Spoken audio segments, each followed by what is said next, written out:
Que a paz de Deus e a luz de nosso Senhor Jesus Cristo, já? Que a paz de Deus e a luz de nosso Senhor Jesus Cristo ilumine nossa mente e o nosso coração em mais um momento de estudo e de oração. A finalidade desse pequeno vídeo é enaltecer e exaltar o ecumenismo, corrigindo, o ecumenismo. O ecumenismo, no nosso entendimento e na nossa compreensão, é a chave e a solução para um Brasil unido no amor, um mundo unido no amor, de um só rebanho, de um só pastor, de uma só religião chamada amor, que Jesus viveu e ensinou, e por essa religião na cruz se doou.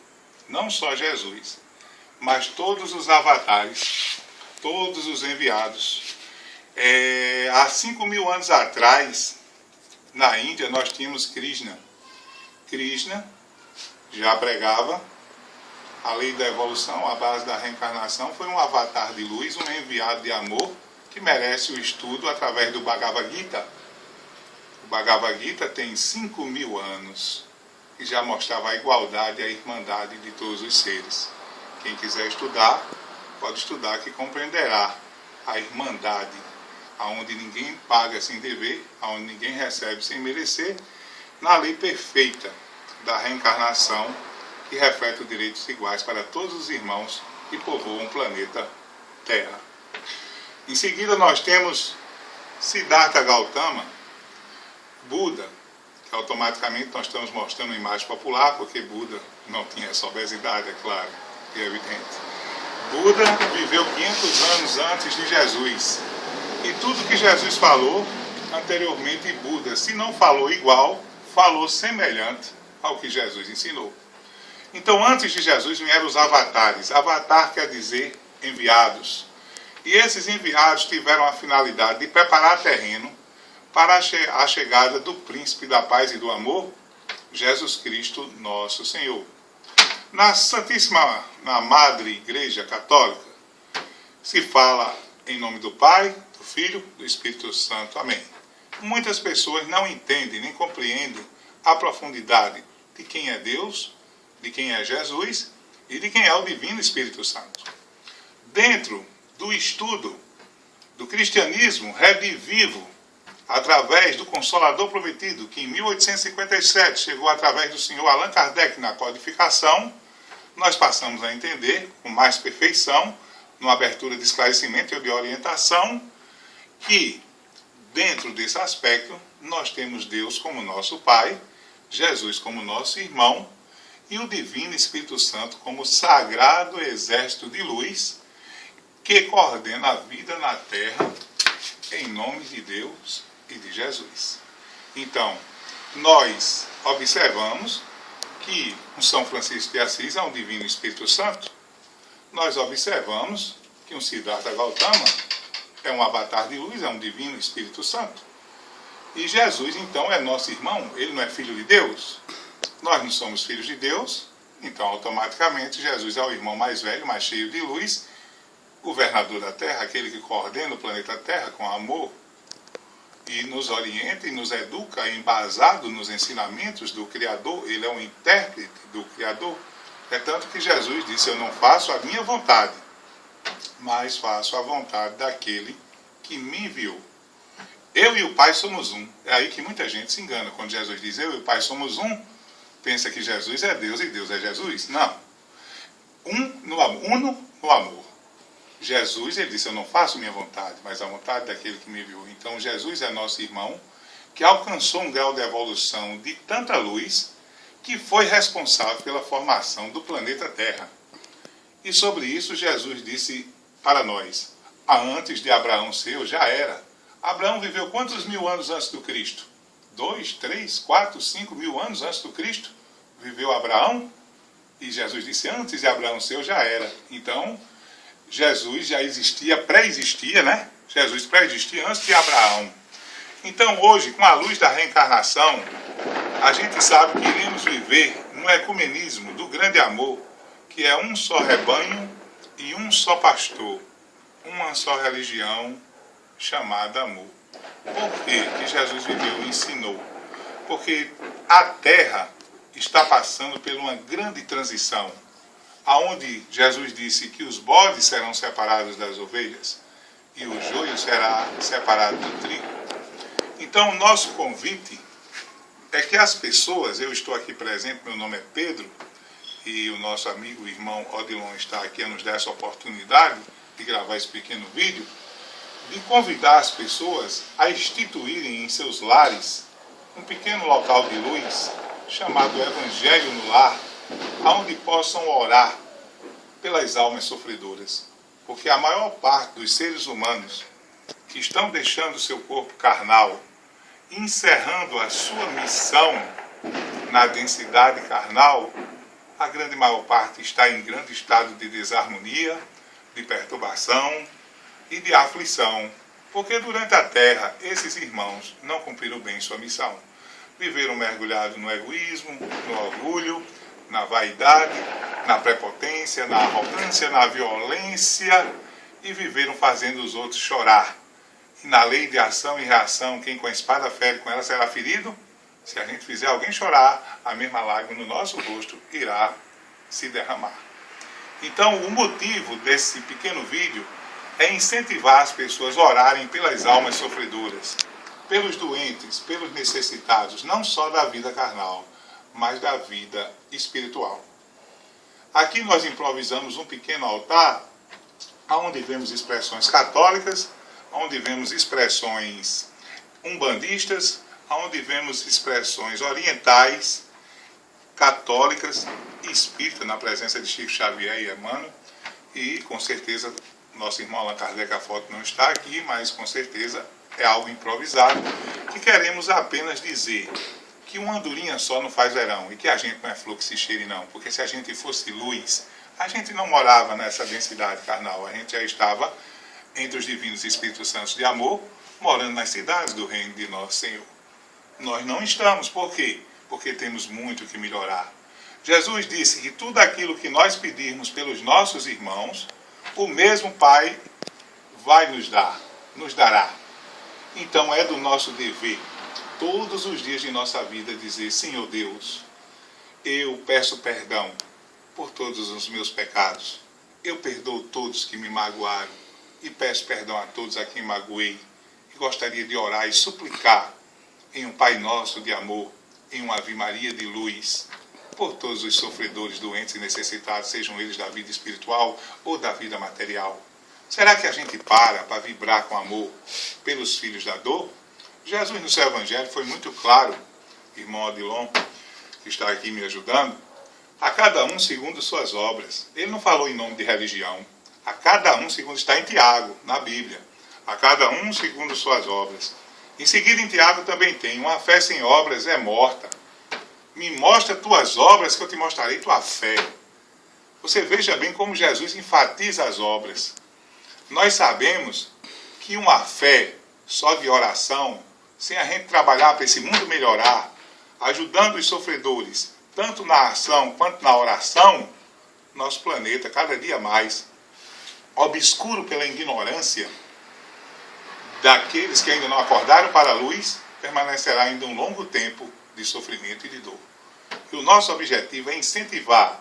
Eu estou aqui numa academia de musculação, que me pertence como missão, como empréstimo, porque na realidade nada é nosso. Orai e vigiai, Jesus disse, pois não sabia o dia nem a hora. Orai e vigiai, não sabia o dia nem a hora. Muita gente está pensando que é o dia e a hora de Jesus voltar. E pouca gente pensa que é o dia e a hora de você desencarnar, de você deixar seu corpo dentro de um caixão que vai seguir para um cemitério. E seu espírito, que obras você tem? O que você construiu? A gente constrói com um bom pensamento, meu irmão. A gente constrói com a boa palavra. A gente constrói com a boa ação. Jesus disse: eu vim para servir e não para ser servido. Meu amado irmão, a gente só tem o que dar. É a única coisa que a gente vai levar quando o nosso corpo na sepultura entrar. O que nós estamos vendo são espíritos perturbados após a morte carnal, vagando sem rumo, sem direção, cheio de sofrimento e aflição, porque durante a sua vida carnal viveram tão somente para si, para os prazeres ilusórios e passageiros da vida carnal. Então é um convite ao Evangelho no lar. Cada um na sua casa, faça um cantinho de oração. Se você tem afinidade com a Igreja Católica, decore seu cantinho de oração dentro do catolicismo. Se você tem afinidade com o Espiritismo, decore seu cantinho de oração como fosse uma casinha espírita sua e particular dentro do seu lar. Coloque essa antena de luz para atrair a presença dos mensageiros de Jesus. Não custa nada. Muitas vezes nas casas de classe média, acima, nós temos às vezes um pedacinho de lugar, não podendo separar para fazermos o nosso Evangelho. Inclusive podemos convidar amigos e irmãos para estudar com muito amor o Sagrado Evangelho de Nosso Senhor, ou o livro da sua religião. Seja qual for a religião, seja a religião umbandista. Muitas vezes quando se fala na Umbanda, as pessoas criticam. As pessoas fazem da Umbanda uma religião negativa. Não, a Umbanda ela foi fundada, eu gostaria de dizer a vocês, em 1908, por um rapaz de 17 anos, chamado Zélio Moraes, que começou a ter ataques aonde ele desmaiava e perdia os movimentos das pernas. E sua família em aflição levou para a Federação Espírita Kardecista de Petrópolis, onde ele residia, para descobrirem o que é que estava se sucedendo com o irmão Zélio Moraes. Chegando lá, Zélio Moraes permaneceu rapidamente em boa condição, suas pernas voltaram aos movimentos normais e ele se sentou na mesa da reunião de estudo e de oração e de comunicação mediúnica, que na Igreja Católica é chamado o dom do Espírito Santo, na casa evangélica o dom do Espírito Santo, e o Espiritismo chama mediunidade em larga expressão. Então o que aconteceu?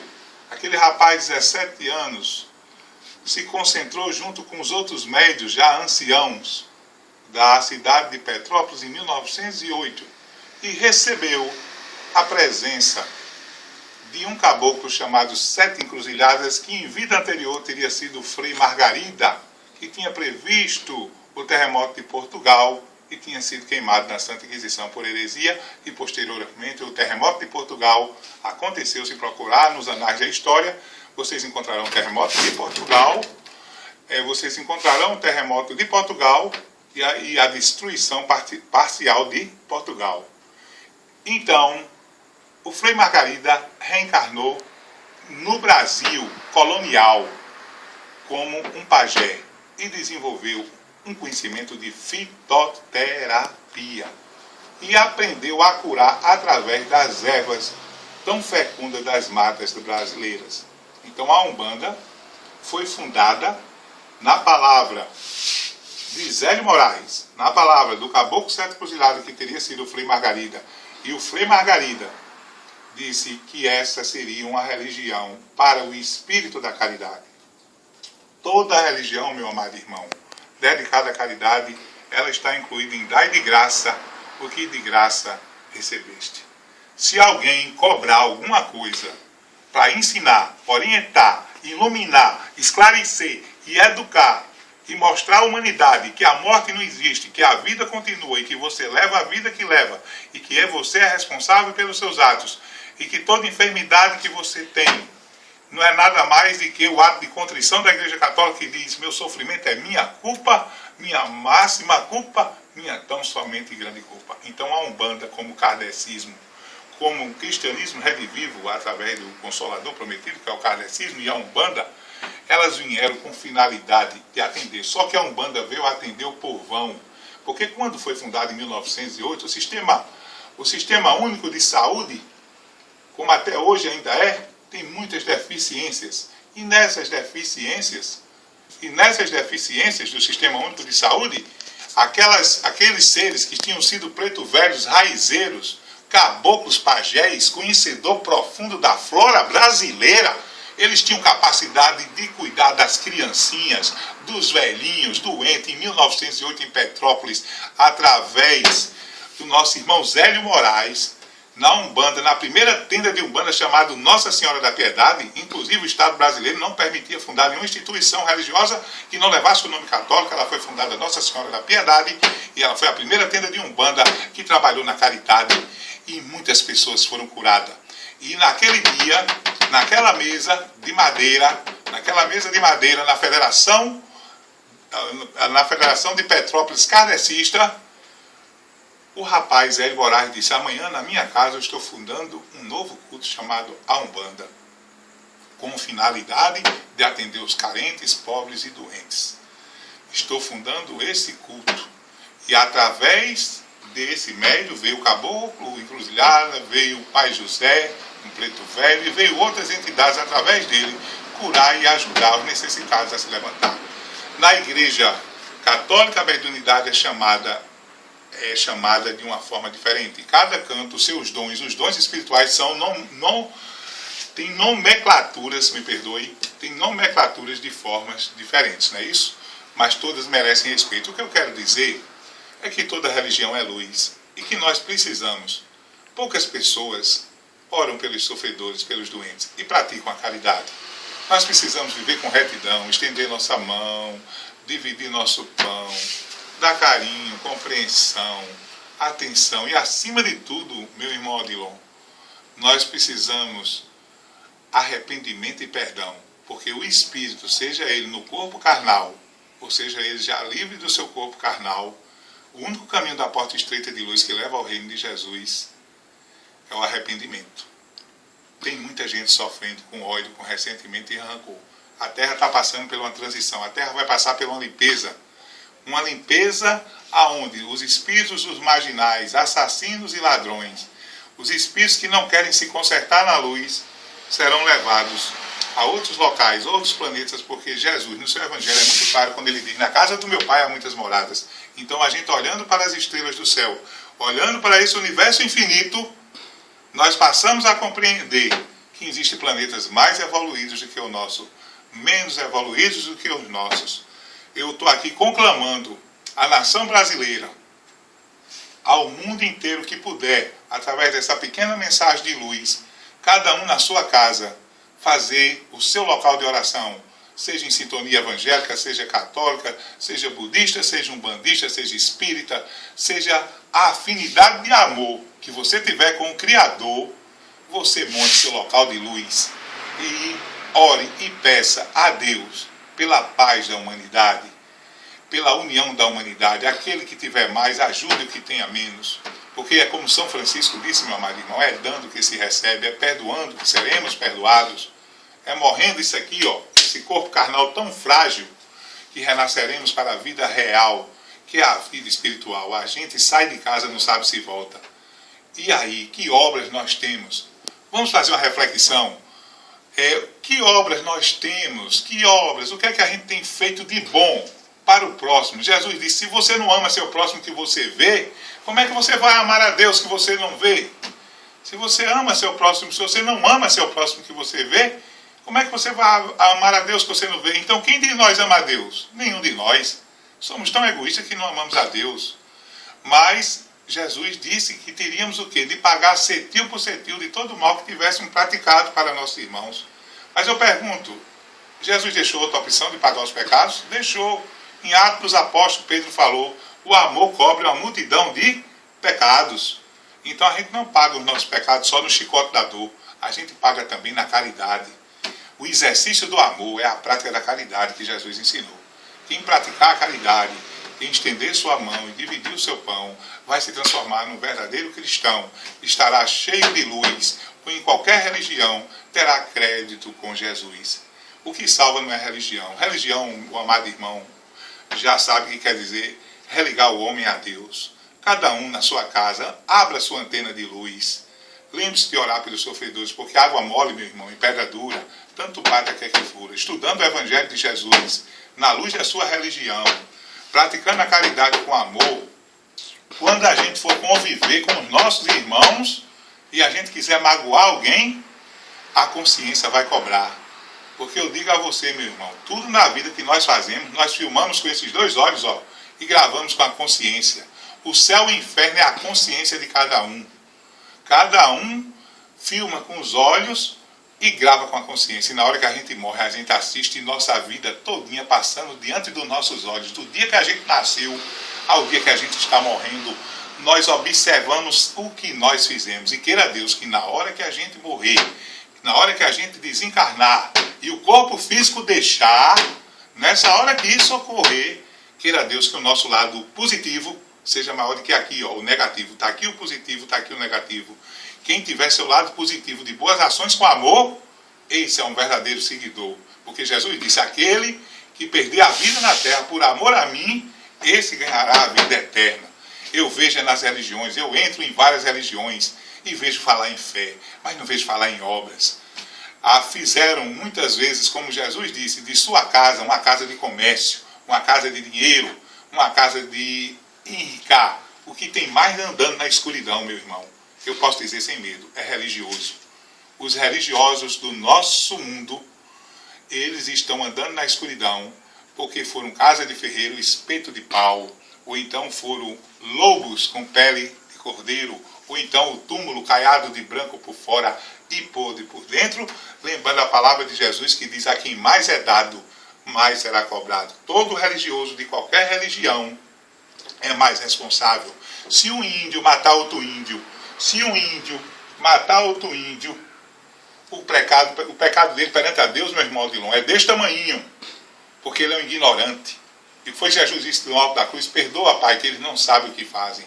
Mas as pessoas esclarecidas na luz da religião, que vivem só de frequentar a religião, mas não trabalham para o planeta Terra melhorar, procurando a caridade praticar, essa pessoa é muito mais culpada, porque tem discernimento, tem compreensão, sabe que precisa ajudar, sabe que precisa colaborar. E se essa pessoa não se pronunciar e perder o tempo em vão, eu vou lembrar da palavra de São Paulo aqui, o homem não é julgado pelo mal que faz, e sim pelo bem que deixa de fazer. Vou repetir, o homem não é julgado pelo mal que faz, e sim pelo bem que deixa de fazer. Quem vive na inércia sem fazer o bem e o mal, já está fazendo mal, porque está perdendo a oportunidade do corpo carnal. Isso aqui, ó, é o perdão de Deus. E a reencarnação, quem estudar a reencarnação vai entender e compreender profundamente o perdão de Deus. Porque Deus nos dá o direito de ir e de voltar, quantas vezes precisar, até um dia aprender a amar. Odilon, uma vez só não dá para o ser humano aprender a amar. Nós somos tão imperfeitos, nós temos tanto defeito. Mas Jesus disse, conhece a verdade e a verdade o libertará. E que verdade é essa? É que a morte não existe e a vida continua. E a gente leva a vida que leva. A morte não existe, a vida continua. Nosso caráter, nossa personalidade não vai mudar porque a gente vai morrer, não. E a nossa recepção do lado de lá vai ser de acordo com a palavra de Jesus. O quê? O plantio é livre, mas a colheita é obrigatória. O plantio do bom pensamento, o plantio da boa palavra e o plantio da boa ação, porta aberta de luz, caminho para o reino de Jesus. E aquele que planta ilusão, porta larga da escuridão, o abismo da lama, da escuridão, do sofrimento e da aflição, para que nós possamos nos arrepender. Aí nascemos doentes, deformados, cegos, aleijados, nos arrastando no chão. Aí eu lhe pergunto, toda deformidade carnal é castigo ou punição? É castigo, punição ou perdão? Repetindo, corrigindo. É castigo, punição ou perdão? É o divino perdão. Quando avistarmos um cego, um irmão se arrastando no chão, um irmão mongoloide, um irmão com qualquer tipo de deformação, ele está sendo perdoado, porque em vida anterior ele desmanchou seu corpo na ilusão do álcool, das drogas, ferindo, machucando e prejudicando seus irmãos. E hoje se arrasta no chão no divino perdão para se arrepender para a luz e construir uma nova vida na próxima vida com Jesus. Eu gostaria que isso ficasse bem claro dentro do entendimento da luz da reencarnação. Porque muita gente fala da reencarnação sem reconhecer que a misericórdia, a caridade, a bondade e o amor é o perdão divino do Criador. Meus irmãos, vamos acordar para a luz. Se não acreditam na reencarnação, acendam sua antena de luz. Falta um minuto? Então, nesse minuto final, diz o Evangelho, morre e segue-se o juízo. Muita gente diz, morre e segue-se o juízo, mas é o juízo da consciência. Ninguém fica esperando o juízo do lado de lá, não. O juízo é de imediato. Nossa consciência é o que nós vamos levar. Procuremos usar nossa consciência limpa. Tudo que a gente fizer, uma consciência limpa na luz, felicidade hoje e sempre no reino de Jesus. Quem tem sua consciência sem nada lhe acusar, em paz com Cristo está. Amém. Graças a Deus. Assim seja. Louvado seja Deus. Obrigado, Senhor.